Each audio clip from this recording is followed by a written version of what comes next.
ಮಾನವರಹಿತ ವಿಮಾನ ವ್ಯವಸ್ಥೆಗಳ ಸಾಮರ್ಥ್ಯ ವೃದ್ಧಿಗಾಗಿ ಹಮ್ಮಿಕೊಂಡಿರುವ ಸ್ವಯಾನ್ ಯೋಜನೆಯಡಿ ಇದುವರೆಗೆ 32,000ಕ್ಕೂ ಹೆಚ್ಚು ಫಲಾನುಭವಿಗಳಿಗೆ ತರಬೇತಿ ನೀಡಲಾಗಿದೆ ಎಂದು ಕೇಂದ್ರ ಸರ್ಕಾರ ತಿಳಿಸಿದೆ.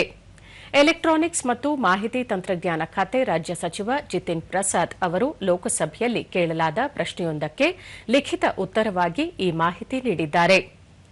ಭಾರತವನ್ನು ಜಾಗತಿಕ ಡ್ರೋನ್ ಹಬ್ ಆಗಿ ಮಾಡುವ ನಿಟ್ಟಿನಲ್ಲಿ ಮತ್ತು ಡ್ರೋನ್ ಉದ್ಯಮವನ್ನು ಉತ್ತೇಜಿಸಲು ಸರ್ಕಾರ ಹಲವು ಮಹತ್ವದ ಕ್ರಮಗಳನ್ನು ಕೈಗೊಂಡಿದೆ ಎಂದು ಅವರು ಹೇಳಿದರು.